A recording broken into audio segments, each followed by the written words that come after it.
Assalamu alaikum, hello, and welcome to this week's edition of News and Culture Show with me, Laura, and my fellow co-host, Paul.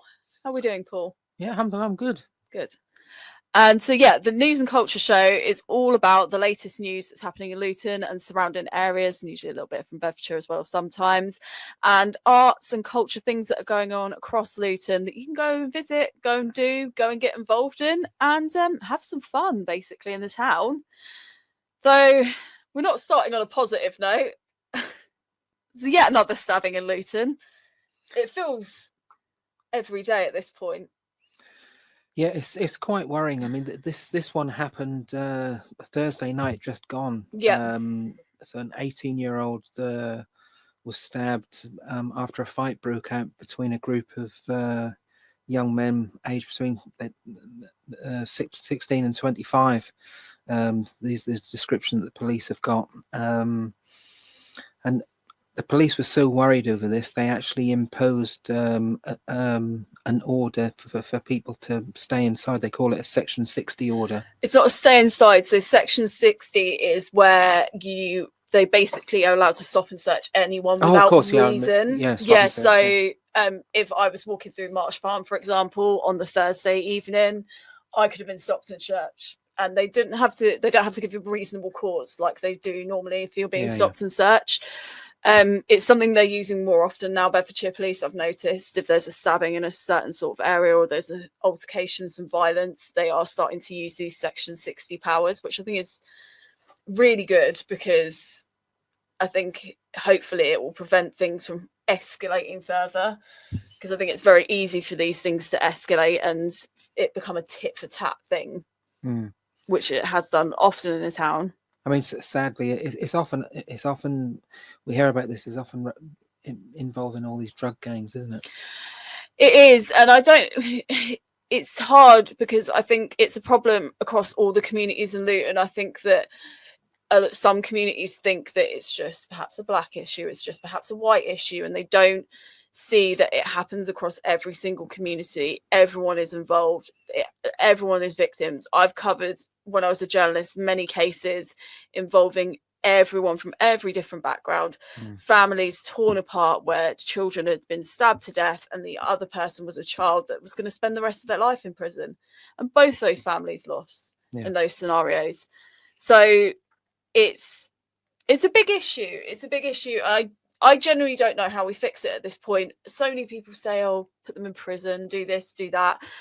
And I think it's all easy to say tough punishment and stuff like that. But I think Scotland had it best. They did treated it like a public health issue when it was a big problem in Glasgow, and it works. So what do you mean, the drug taking? Not the drug taking. So knife crime, they treated it as a public health issue as opposed to a criminal issue. So they looked at what was going wrong in these people's lives where they were committing these acts of violence and how they could better that to stop them from committing those acts of violence, as opposed to putting them in prison straight away and doing that. Right. So, and it really worked. It did reduce knife crime in Scotland massively, particularly in Glasgow. So actually try to understand the people and saying, why are you doing this? Yes. And then look at that and address the reasons for why. And then look at it literally as a problem-solving exercise. Yeah, and it works really well for a bit. I don't know if it still works now. I don't know if that's a policy that they still keep up with, but it was a fair few years ago and it did work. So maybe that's something we need to look at in England, because it's a problem across the country. It's not just Luton that are suffering from this. No, unfortunately, it's everywhere. You hear violence. You hear it all over the place, don't you? Yeah.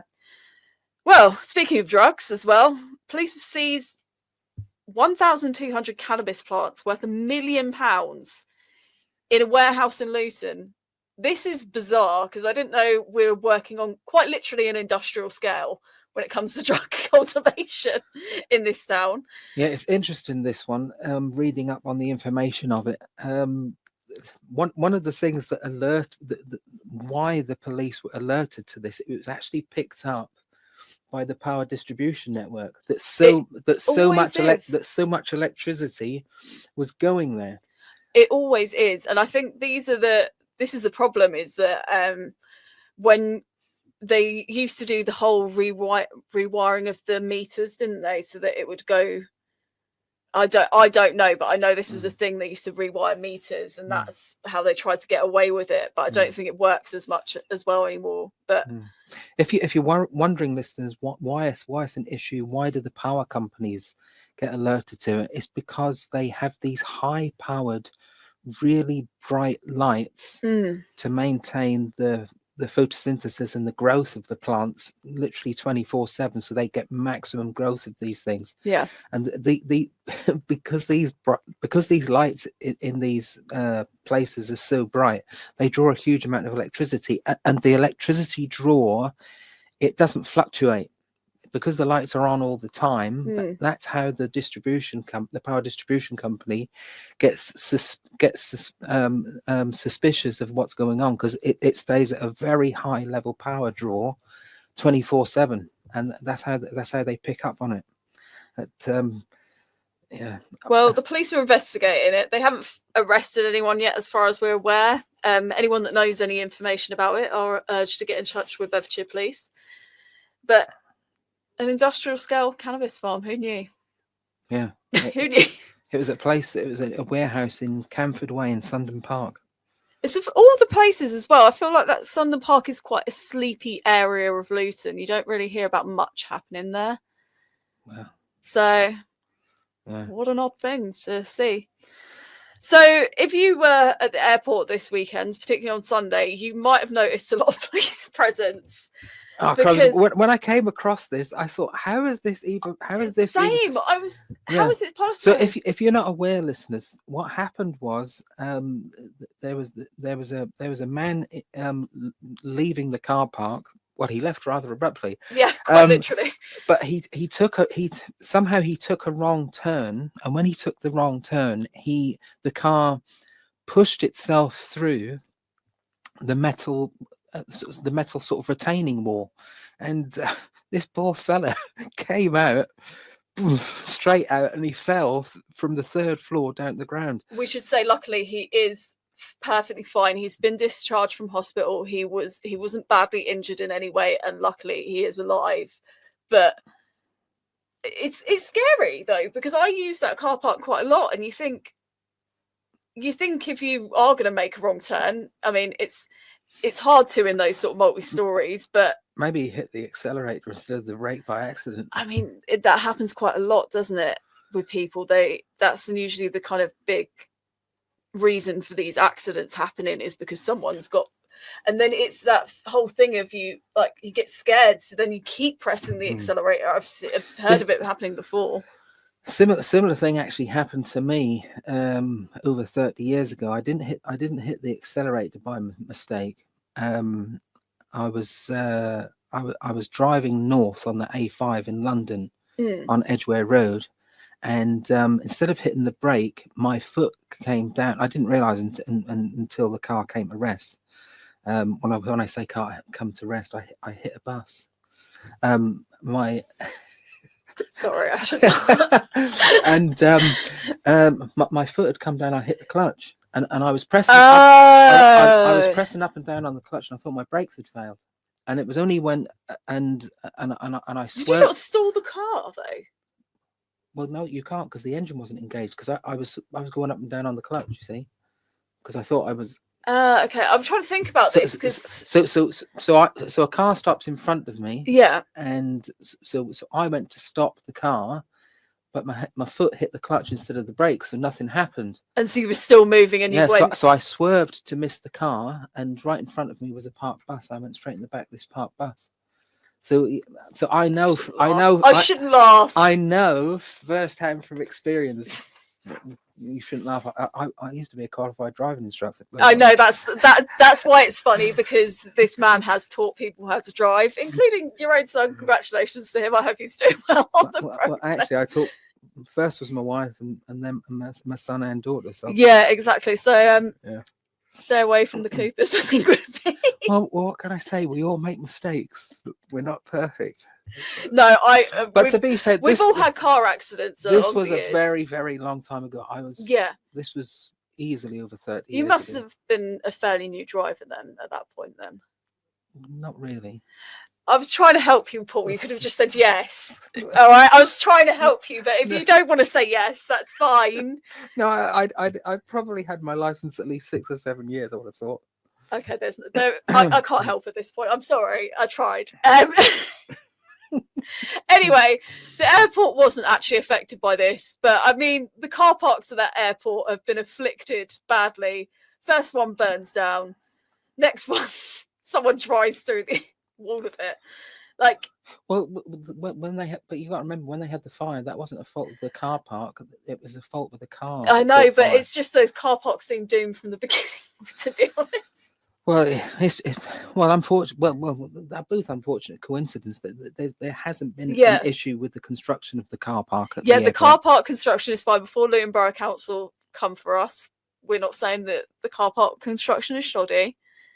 It was just that it's just very unfortunate that 2 pretty bad incidents have happened in that car park. I feel sorry for them, really.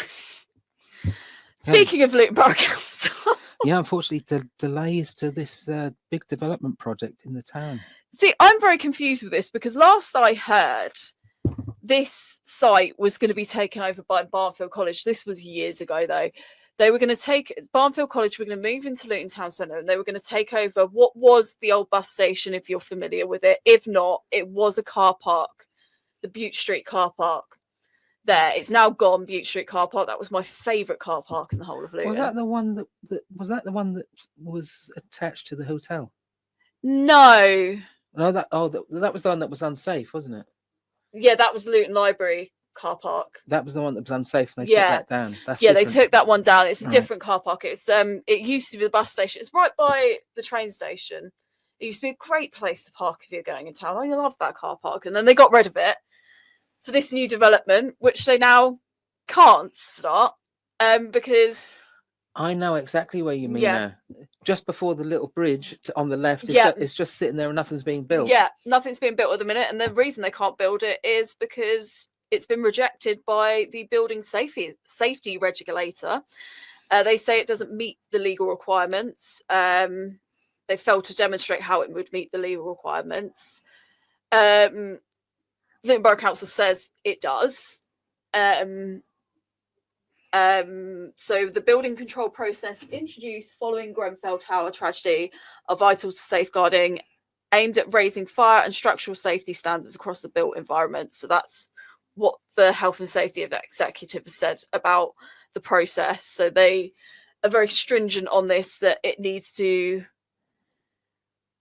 the development is more concerns. They basically have raised concerns around fire and emergency safety matters around this building and whether it's going to be right. So they've asked Luton Borough Council to change the plans so that it will meet with their requirements. Yeah, because they've said that the issues to do with that are not adequate or clear. That's what I'm just reading now. I was going to say I was not adequate or clear when I was reading that story either. And a number of concerned over structural issues. I think so. I suppose it's a case of they're going to have to then put it back to the designers and then resubmit another plan. Then because it's a strange thing because it's going to be a mix of flats. So I'm confused here.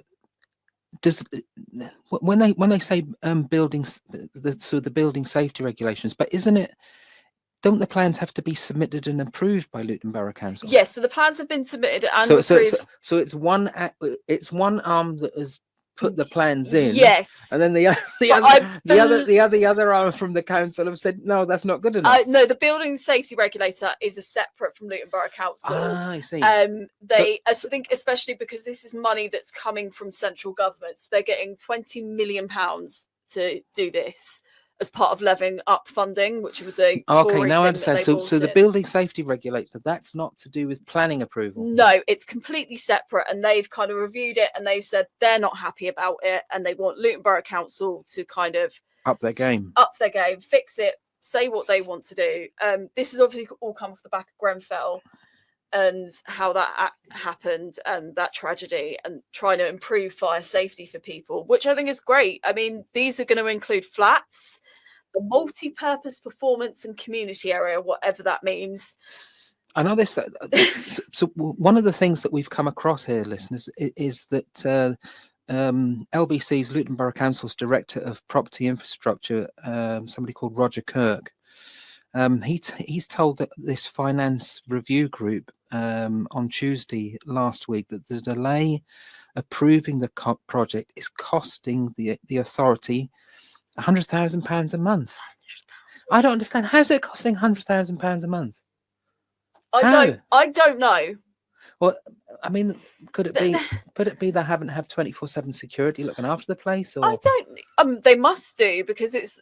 But then again, it's just a building site. It's an empty, because they've basically dug up the car park, so it's groundwork's been done. It's just ready to start building, essentially. There's nothing there at the moment. No, there isn't. So how's it cost £100,000? And maybe Luton Borough Council, if you want to come on and answer why it's costing £100,000 a week.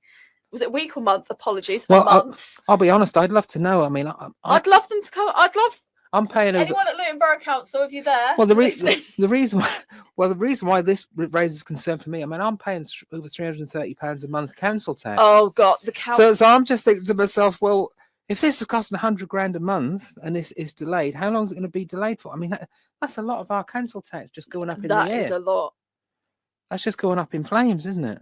It's a lot of money, and well, because my concern is we've obviously been given £20 million by the government, and is it coming out of that? Is it coming out of our council tax? Luton Borough Council, do you want to come on and give us some answers for this one? Because I think it's really important, because people are paying a lot of money to the council, and if then £100,000 of it is being wasted a month on a project that has been delayed in approving because you can't get the fire safety right on this, or the safeguarding. Do you want to come on and have a chat with us and explain what's going on?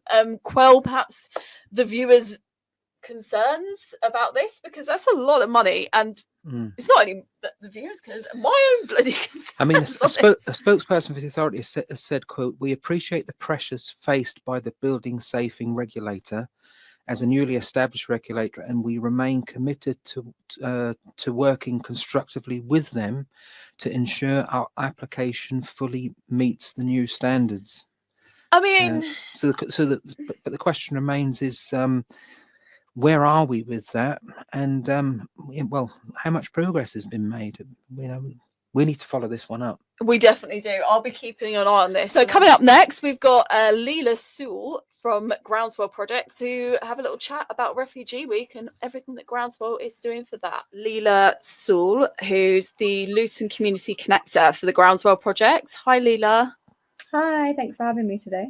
Thank you for coming in. So do you want to talk a little bit about what Groundswell Project is? Because a lot of people may not have heard of you.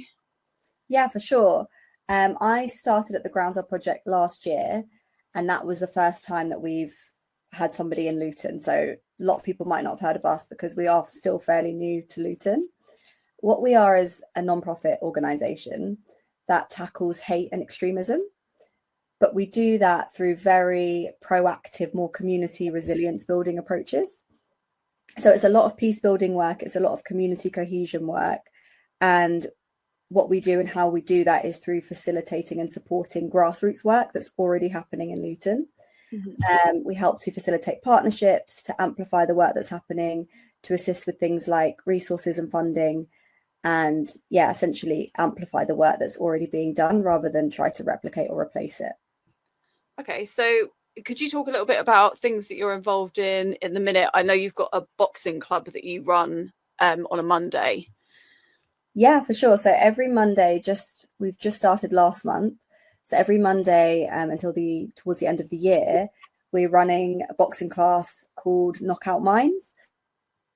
And it's not just a boxing class. Basically, it's all about being both mentally fit and also physically fit. So it's a peer men's support group run by X-Force, and then a boxing class run by Boxing Saves Lives. It's completely free for all men over the age of 18 who live in Luton. And it runs from 3 till 5 every Monday at Hope Church. So anyone who's listening to this would be welcome to come and join. And it's just men though, isn't it? Just men, yeah. Safe space for men. Perfect. And also this was like designed to help with refugees as well. Is that something that kind of Groundswell are quite involved with? Yeah, so we deliberately designed this class that it would be accessible to the refugee community. It's open to everyone, but we noticed that a lot of the refugee community are struggling with access to things like this, and struggling to access things that would support mental and physical health when they're going through this perhaps difficult and transitionary period of their lives. So it's a location, time, and place that is quite accessible, so that we can include those members of the community, but it is open to all men. So what specifically, Leela, are the difficulties that you've identified that men are having that you're able to help them with? So men's mental health, I think there's still a lot of work to do around stigma, on the stigma around men's mental health. Societal sort of conditioning and expectations mean that some men, and a lot of men, maybe still don't feel comfortable to discuss things like emotions, vulnerabilities. It's this old stereotype of, being strong and what it means to be strong for a man.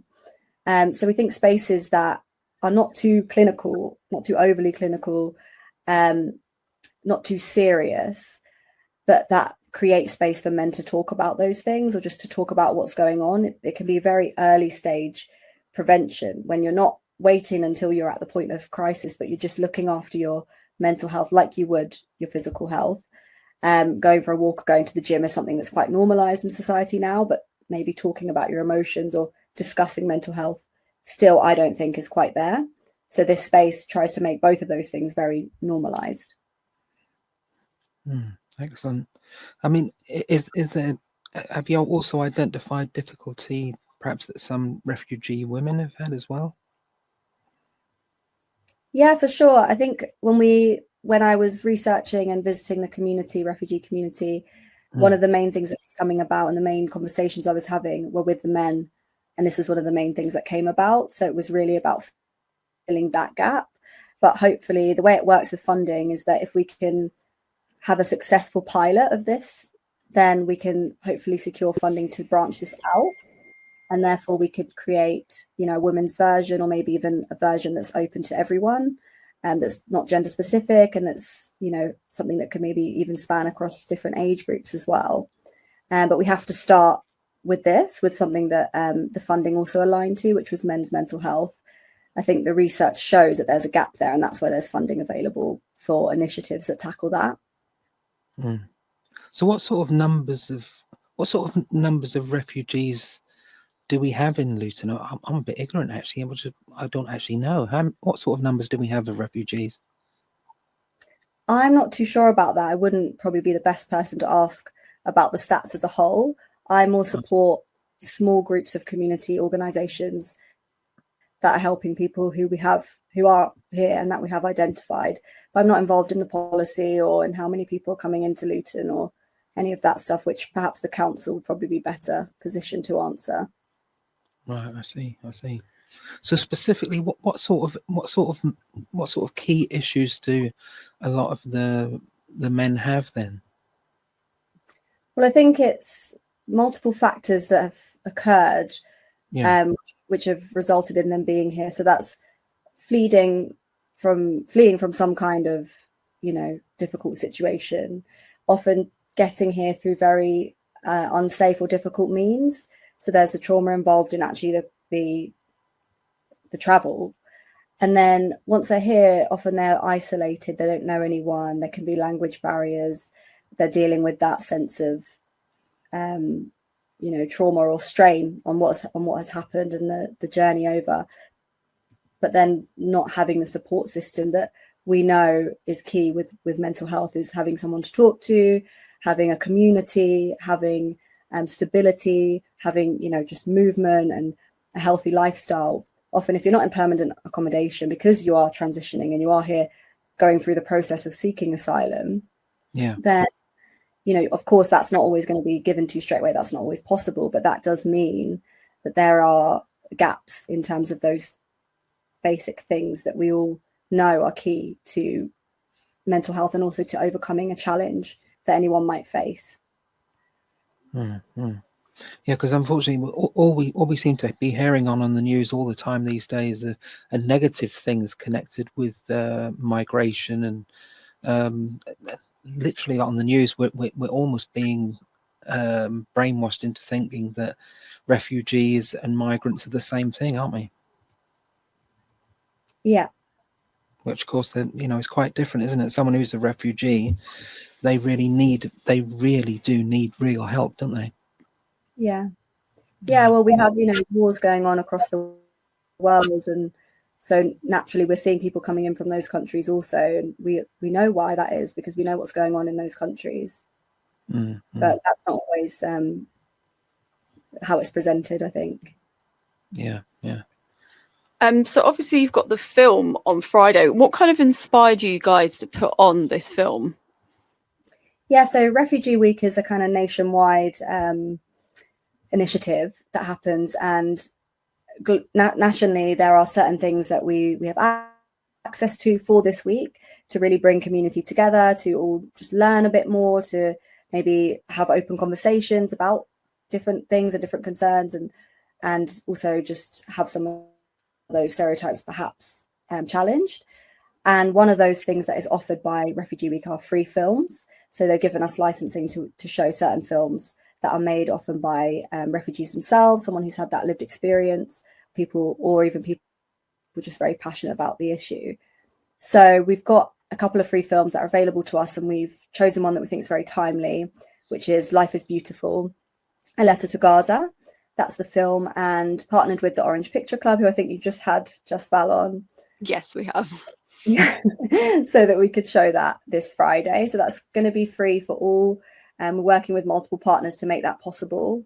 There are limited spaces though, so it's 6:30 on Friday at Luton Library, and tickets must be booked, although they are free, just so that the spaces are saved. Mm-hmm. So how can any listeners book a ticket?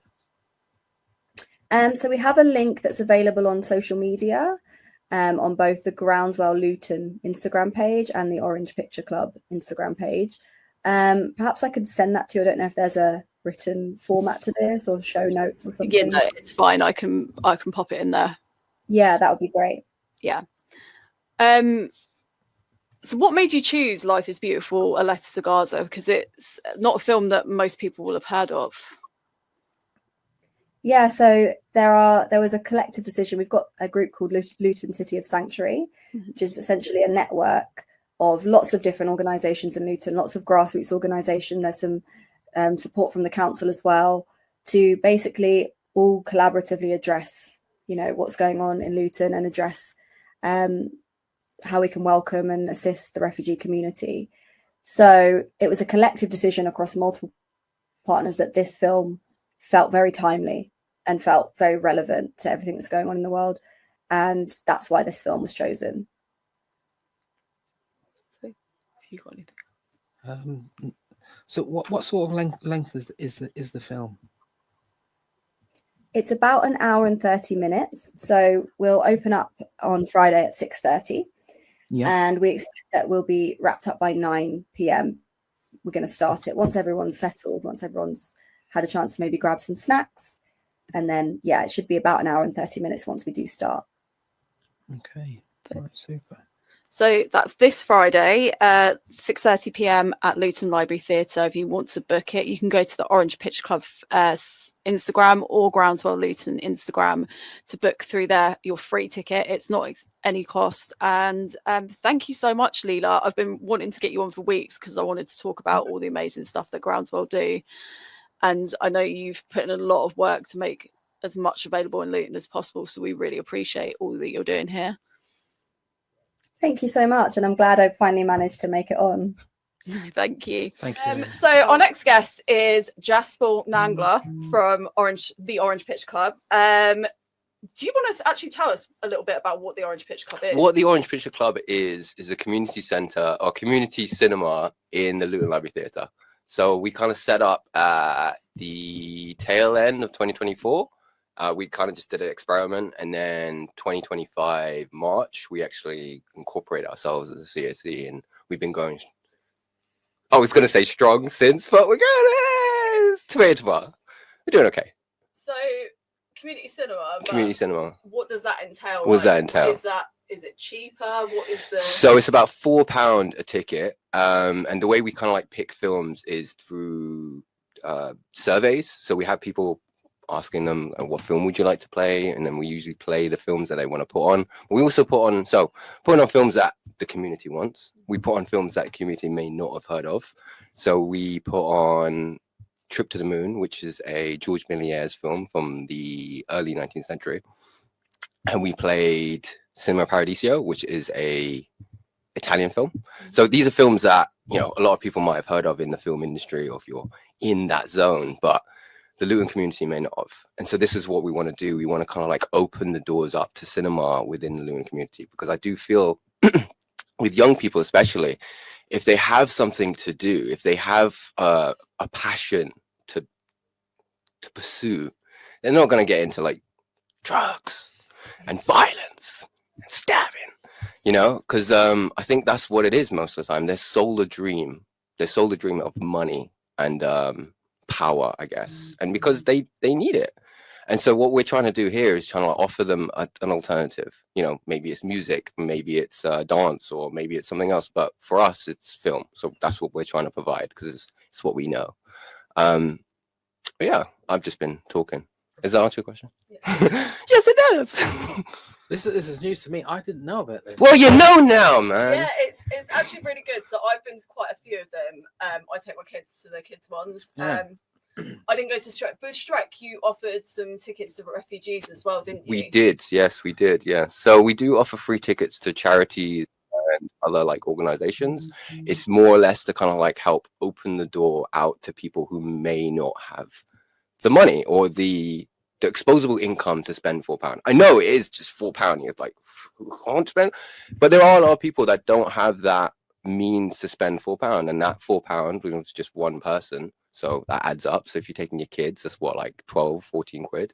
And that could be spent on shopping instead. So we've allowed people from Luton Food Bank, Refugee, so it's City of Sanctuary, sorry. And what else? And we have done it for a few others, but they just haven't turned up, because, you know, when you put out something for free, it's the bar is low, you know, to actually come. But, you know, it's like, I'm not going to stop saying, hey, don't come. Like, we're going to continue doing it. Yeah. We just be a bit more like. So how often do you have a viewing? How Well, we try to do about 3 a month. We're Right. trying to figure out a momentum for it, Yeah. because essentially, the more we do, Yeah. and the less that do well, we kind of it's a struggle. So it's trying to find a balance between keeping up the marketing within the month, like say, hey, we've got Shrek and we've got Loving Vincent and then we've got Fantastic Mr. Fox. It keeps it fairly contained, because otherwise we're just got so many more shows. I'd love to put on more shows. I'd love to put on, but we just don't. We're stretched thin as it is. Like right now, I need to be doing the marketing for our next film, Fantastic Mr. Fox, but also the next film after that and the next film after that. So it does kind of just keep trucking along. Yeah, so it's essentially like three a month. We've not really pushed past that yet. It's usually the weekend. So we usually try to do Saturday, Sunday, and sometimes midweek. So the last one we did was yesterday, Loving Vincent, on a Monday.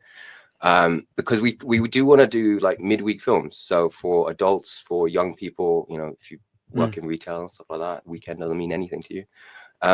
So we want to try and have a bit more availability. You know, if you go to other little smaller towns, you know, in St. Albans or Dunstable and anywhere else, they've got little things throughout the week that you can go and do. And this is what we kind of want to help provide. And there are loads of things in Luton that you can go and do midweek. Yeah. You just got to search for it. It's difficult. And I think just kind of breaking out the noise of all the Luton events and all the things that you could possibly doing, that's the difficulty. And I don't think we've hit that tipping point of yeah, no, it's the name of my documentary. That's why I referenced it, by the way. You're going to be editing this, Laura, so have fun. So essentially, I don't think we've hit that point, that breaking point where about 50% of Luton, or the available target audience that we would want. So mums, that's like families between the ages of 35 to about 65, kids between the ages of like 6 to about 12, 14, and then young people from about 17, 18 to 25. They're all different demographics and they all ask for different things. So that's what we're trying to appeal to different ones. So for example, you got Shrek that appeals to more younger kids, but also the kids that, like this guy over there, he probably watched it when he was like 2, came out in 2001. And so those kids that watched it in 2001 as like 4-year-olds are now 25, are now 21.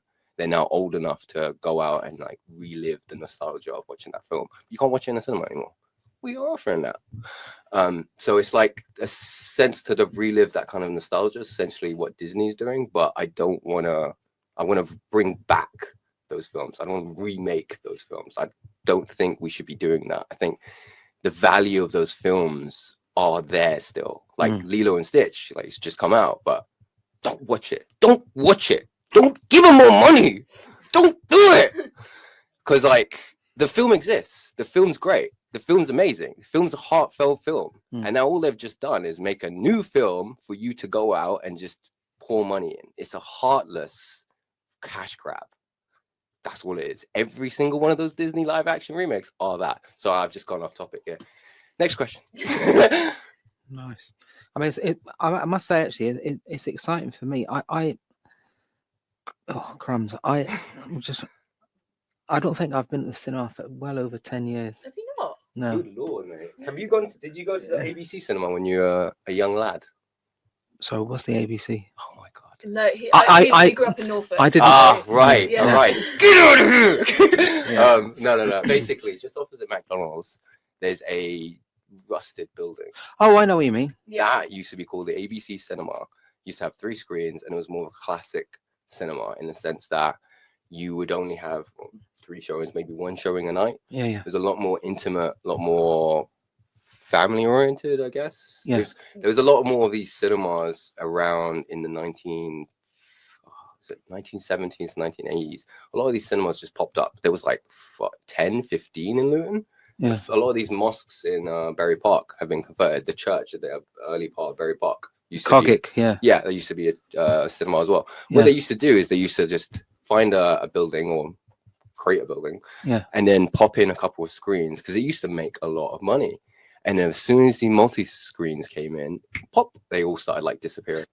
You say that, I've just got a memory. A long time ago, I used to live in Stoke Newington in London, and there was a mosque there that was converted. Yeah. And it went the other way. Yeah, I'll never forget it. And the way the floor used to go, because where they took the seats out, of course, you'd be looking downhill, as it were, and because of the direction you had to pray. The floor went uphill. So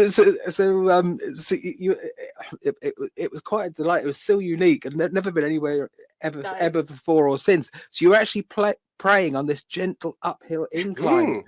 It's kind of metaphorical, isn't it? Yeah, but if you go there now, it's all been redeveloped and it's like a big purpose built centre now. So I'm going back like well over 30 years ago. So this thing of old cinemas being converted, it isn't a new thing. It's being done a lot of places. It's done still a lot. Do you want to tell us a little bit about Friday then? It's obviously Refugee Week. Refugee Week, putting on for Refugee Week. So essentially we're playing Life is Beautiful, not the Holocaust film. That is a really, really great film. Watch that film. But this film is a little bit different. This is made by a refugee person. Is that the best way to put it? Yeah. So essentially what are they called? refugeeweek.org had put out a film program. So they allow people to just put on these films. So they bought the license for anyone to go out and play the film for yourself. And which I think is a great idea, wherein you're allowing people, because essentially, if you didn't realize, it's not free to put on these films. We have to pay a license. So a lot of the time it does cost quite a lot of money to put on these licenses. So to have that bar dropped considerably, it allows a lot of people to spread these films out. And so this film particularly Well, I'll be honest with you, I don't know that much about it, but this is why we've done this. So Leela from Groundswell came up to me. Leela contacted me, and she wanted to put on. She was going to do this anyway with City of Sanctuary, and they were going to put on this film.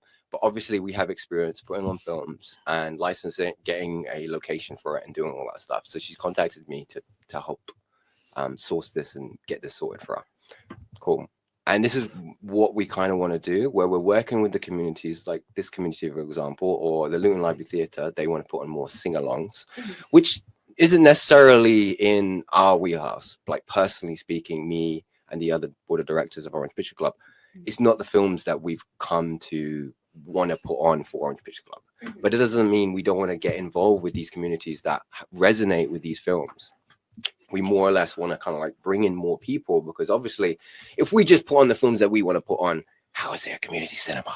You see what I'm saying? So bringing in communities that are outside of our own to put on films that resonate with them will help resonate with us, as well as the wider community, and other people from Luton can understand why these films are important and why these films need to be seen, hopefully by a trusted source such as ourselves. Because we want to build to a point where people trust our, like, as an opinion leader, you know, where they can go, oh, right, so I've never heard of this film, Loving Vincent, or say Kung Fu Hustle, but I'm going to come see it because I trust the Orange Picture Club.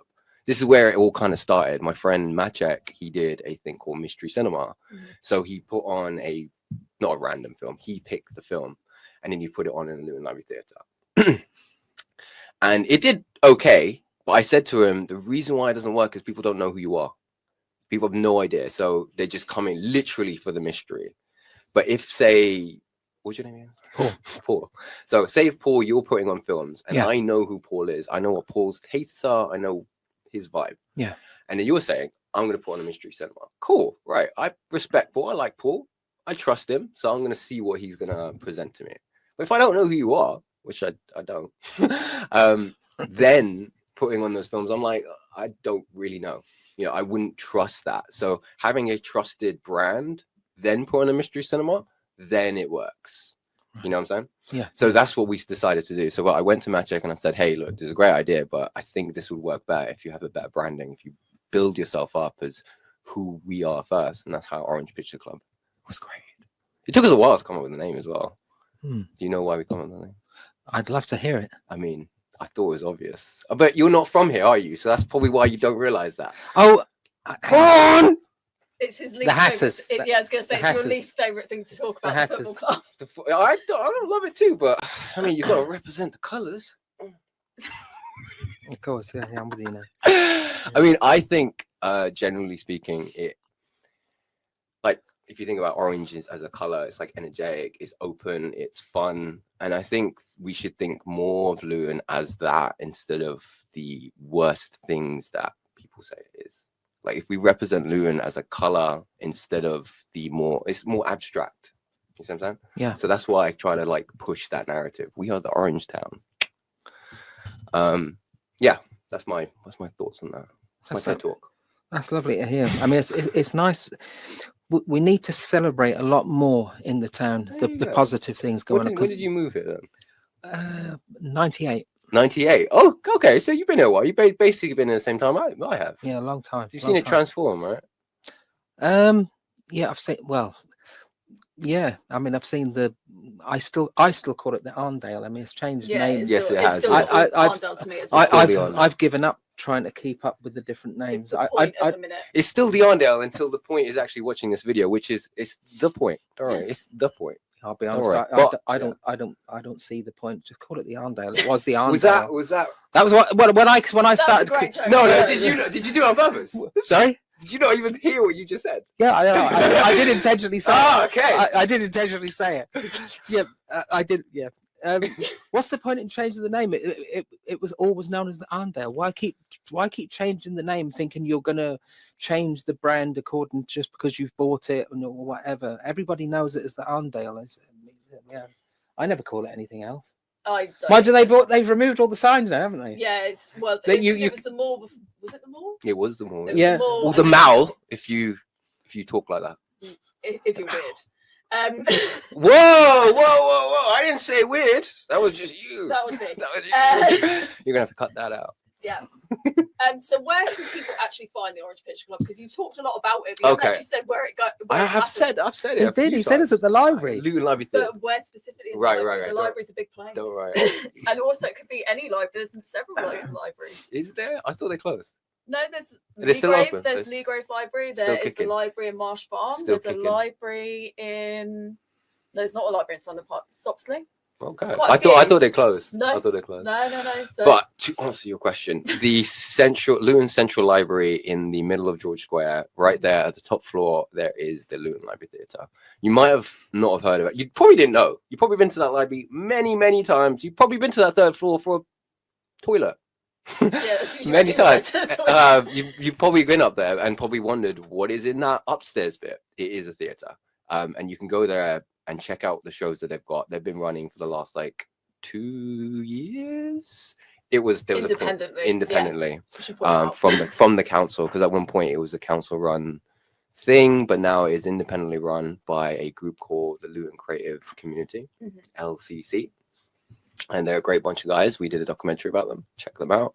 And honestly, it's a great place to take your kids to go out to explore the panto scene. They've also got tribute acts. They've got all sorts of stuff up there, and it's all sorts of cultures as well. There's Nubian queens, so a lot of Caribbean Black women. There was funny Muslim women. I think there's a Muslim comedic night as well. It was really good, actually. Looked really good. The people they had on, they had some big names in comedy. Okay. It's surprising.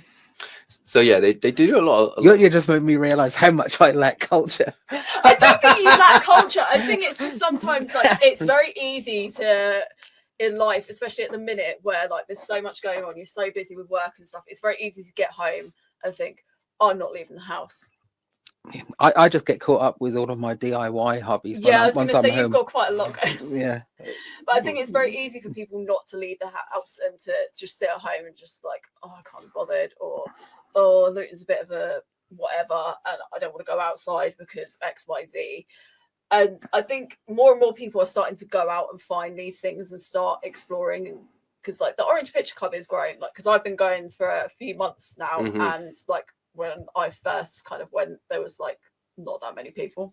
Thank you for that. Thank you for making that public. All right, making that public. But now it's growing. It's growing. It's definitely more and more people every time are coming. Yeah. What I've noticed is that, say someone. So there's a mum and her boy that came for Loving Vincent, and she came for Hook. And so this is the first time coming back since then. So that was literally a good 6 months, isn't it? And there's a lot of times where a parent might say to me, this is the first time I'm taking my kid to the cinema.